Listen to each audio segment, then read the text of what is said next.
Alright, what's going on, guys? Trev back again, here to bring you another video. This one's going to be doing my weekly review for this week's episode of The Walking Dead Season 7. This is for episode 13. It's called Bury Me Here.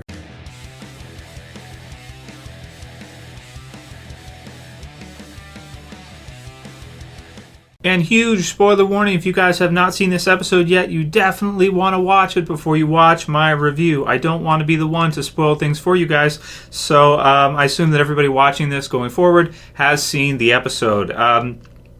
This was a really incredible Kingdom episode. This is by far the best episode from the Kingdom we have seen in The Walking Dead as of yet. Now, man, I'm really happy I put together this Morgan figure here. We've been talking about it for a long time. A lot of us have been wondering, when is Morgan going to get his craziness back, his badassery back? And I didn't think that Morgan was they were going to go that direction with him. I thought they would probably go somewhere, in the middle. But in this episode, we see Morgan have almost a complete mental breakdown, and I loved it. It was awesome. Lenny James absolutely freaking killed it in this episode.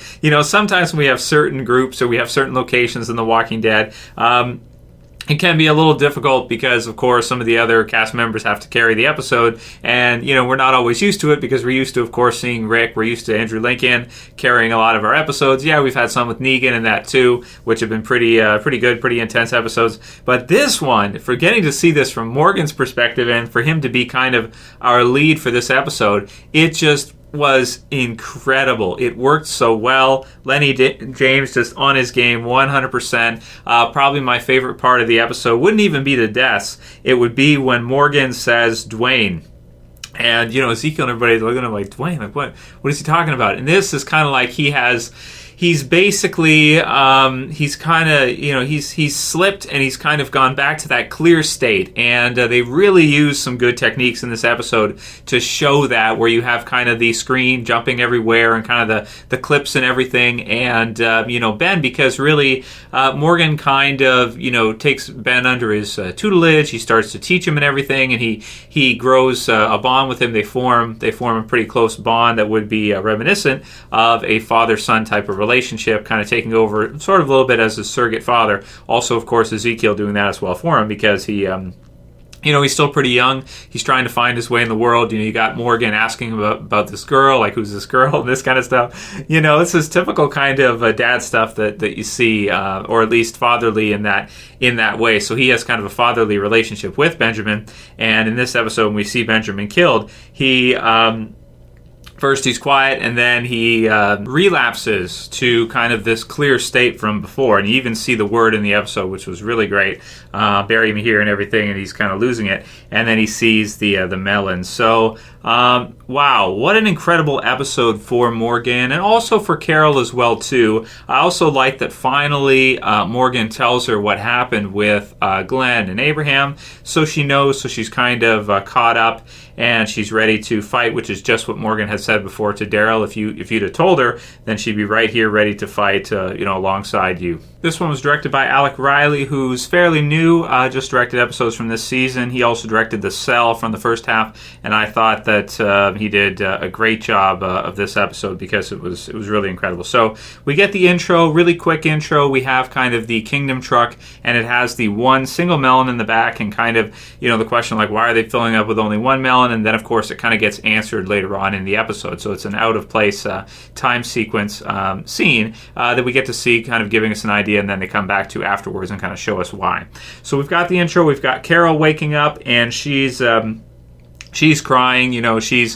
She's pretty sure at this point that what Daryl told her is not true, and she pretty much knows it's not. There's part of her that wants to believe that, but she's just, it seems like she knows that that's not the truth, and not knowing is also seeming to be bothering her, and her not being able to sleep. You've got Morgan, who's training, and we get a sense from that too that he's training some of the others, and that's one of the good things that he's been doing in his peace mode, so to speak, before he goes into his beast mode later on in the episode. Carol goes to the kingdom. We get the sneak peek sequence where she kills a bunch of zombies, which is cool. She notices that one of the zombies that she kind of left there has been put down by somebody, but she doesn't really see who it is or how.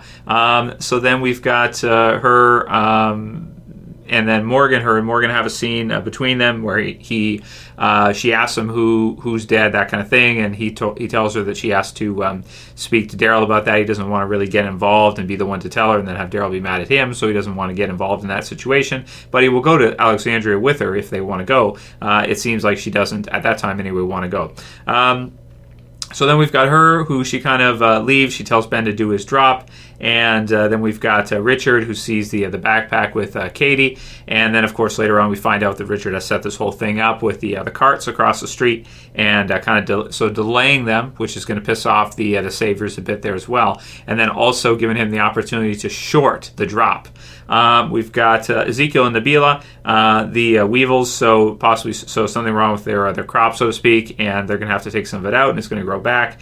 And the funny part about her pissing herself, like Shiva, getting to see that was funny, but her acting was a little bit off. The music too didn't quite fit for me 100%. It was okay. It wasn't fantastic, but it was still a little bit funny when she said she pissed herself. We've got Morgan and Ben, the poster that he gives him, which has more meaning now, of course, because he's because of course Ben is gone. But if you like it, you see the circle, right, and it's like black, right, and he gives it to Morgan, so it's like things kind of come full circle. At least that's the meaning that I would take from it in this episode. You see it, black, darkness, circle back. So Morgan's transformation, he's gone from kind of one extreme to the other, and now he's kind of going back there. But it looks like the people around him are going to help him, keep himself in check and channel his anger and frustration towards the Saviors, in a way that's going to help the greater good and help everybody to fight against them, which is awesome.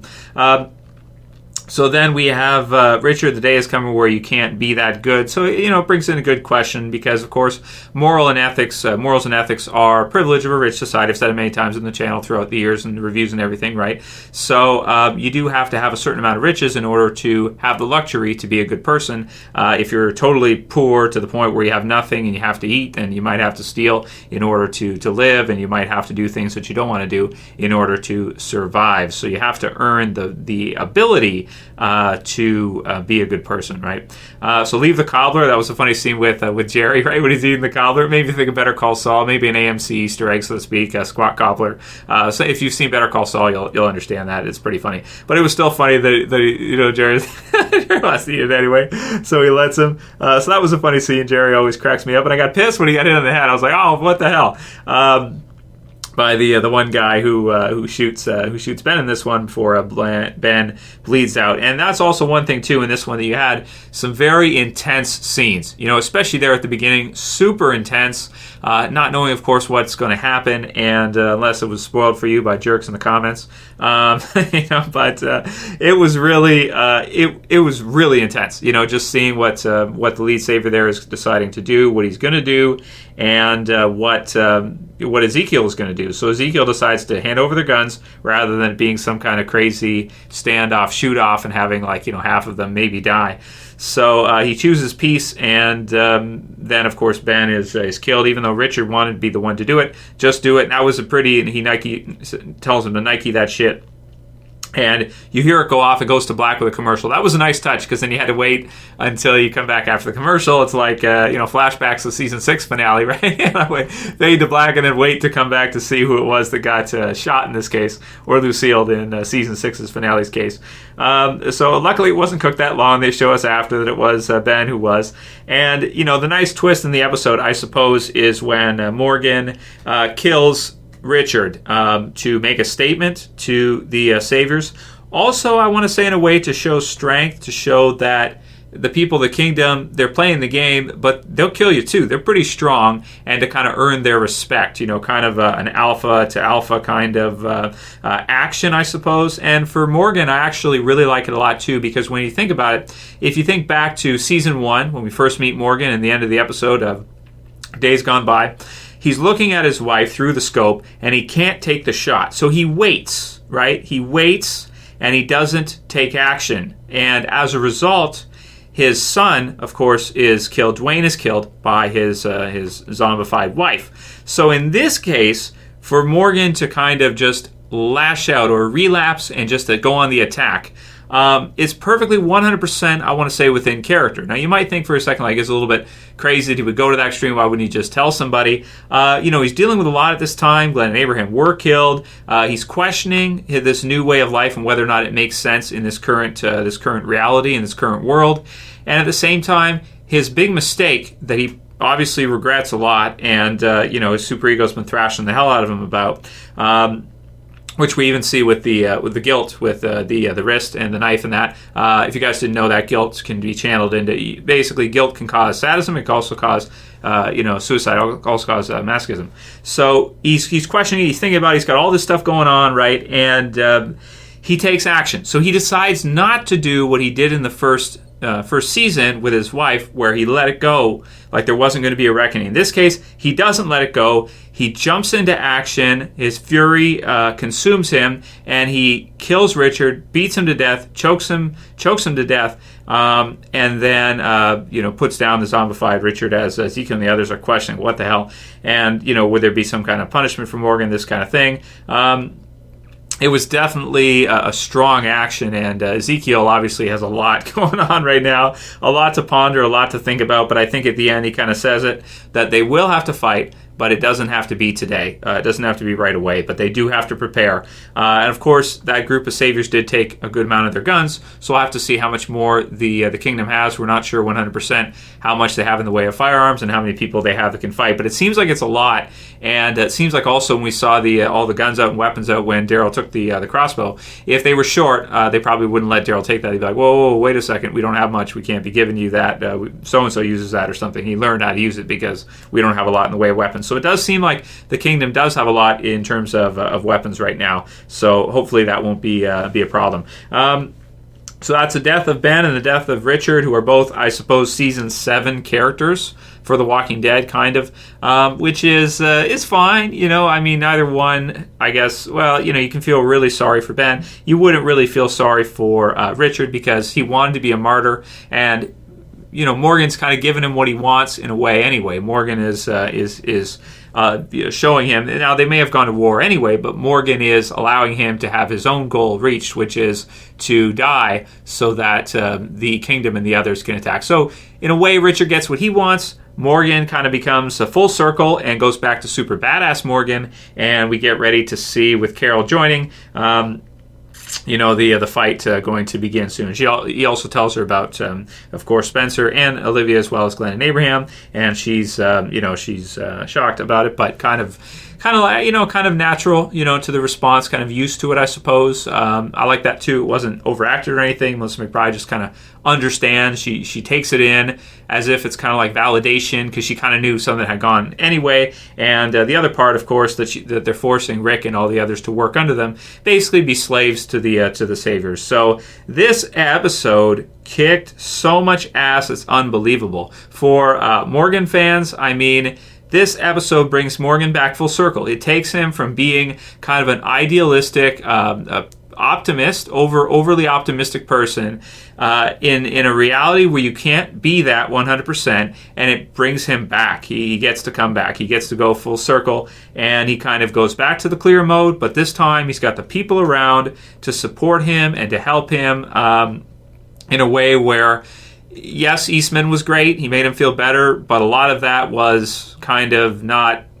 it didn't have a place in this world that they're living in now. Whereas Carol and the others, obviously they've been through a lot as well too, but they have to accept the reality of what the world is, and they're going to have to fight. And of course, Morgan is going to be a huge asset when that all comes down. Also get some cool scenes where he's killing zombies left, right, and center. Zombie kill of the week. I'd have to say it goes to Morgan. And at the end, he's sharpening his bow. He's sharpening his stick, if you want to say. So in terms of score, almost perfect, man. Like, I was thinking, like, is this a 10 out of 10? It's close. I'm going to go with a 9.8 just because there's a couple scenes here and there. There's a couple pieces of the score that I was like, no, it fits 100%, a little bit of the acting here and there from some of the others. Definitely not from Lenny James, though. He freaking smoked it, man. I love this episode. I love what it does for Morgan. Finally, the kingdom is interesting again. And, well, maybe I shouldn't say again. Maybe for the first time, the kingdom is really, really interesting. Maybe close to the level of Alexandra and some of the others when you have, Morgan in there. I loved it. This is my favorite episode from this half. One of my favorites from the season. I'd put it right up there with the season 7 premiere and the mid-season finale. Because it's a normal episode, episode 13, I might put it right up there as number 2 for the season, with the number 1 being the the day will come when you won't, because it's so huge, right? And this one is obviously not deaths from characters we've known for a long time.